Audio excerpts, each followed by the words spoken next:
Hello, and welcome to another update video on Solana. Yeah, my view is still that we have no clear signals that the price has formed a meaningful low here.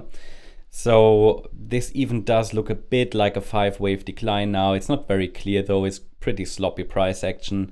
It's a very, I mean, I looked at Ethereum today, I looked at Bitcoin today, a few other coins, and the situation here is basically the same on all of these charts. We had the sell-off on Tuesday and then a very, very weak recovery. I mean, it was a sizable bounce, you could say, but again, we didn't even break above first resistance. So it's not a bounce that was strong enough to invalidate any bearish setup, yeah, or bearish structures.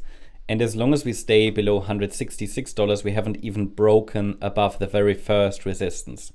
So even if we move higher from here, get rejected at 166, it could simply be an extension of wave 4. So we need a break above 166 for a very early indication that the bulls are trying to take the lead. But there is still this upper resistance area which would need to be broken as well. And as long as it's only a 3-wave move up, the bears can easily take the lead again. Yeah. In fact, only a 3-wave move up will mean that the bears continue to lead.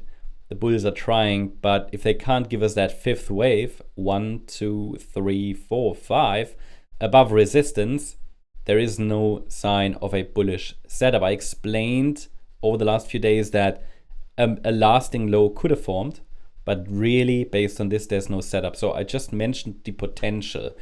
But it's very speculative because it would have to be a WXY and then in the Y wave, a WXY structure as well. And these often don't hold.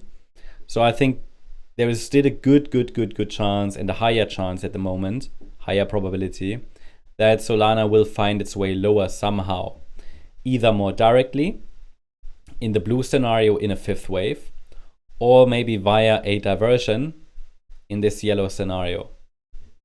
So the blue count is a potential downside impulse, whereas in the yellow scenario, we could be dealing with a diagonal pattern in this C wave to the downside. In both scenarios, a test of lower support here seems likely, and we talked about this support area over the last couple of weeks a lot, because it is the next meaningful one. The blue one isn't so important. The blue one is between $150 to $160 and is around this previous swing low from August. But I always said it's not so important. The $117 to $138 area is more important with additional structural support at the June lows at around $127. So this is at the moment what we're tracking, basically in a tricky situation because we had this sell-off, the market was a bit oversold, but no sign of a recovery. So after such a liquidation event, it's always good to wait and see what the market develops. Here, after the 10th of October low, the bounce was stronger. Here, honestly, it's weaker at the moment. And after the 10th of October low, that bounce ended as a 3-wave move here as well. So I have no evidence that we've bottomed. I keep you updated about that. Hope you liked the update. If you did, please hit the like button, leave a comment and subscribe. And if you really like the content, then please check out the channel membership. Also, I invite you to join us on X for additional charts, updates, news. For example, today I published the SPX chart as well here, S&P 500. So you get some additional insights here if you follow here, insights that you won't find here on the YouTube channel. I'll leave a link in the comment section. Thanks so much. Bye-bye.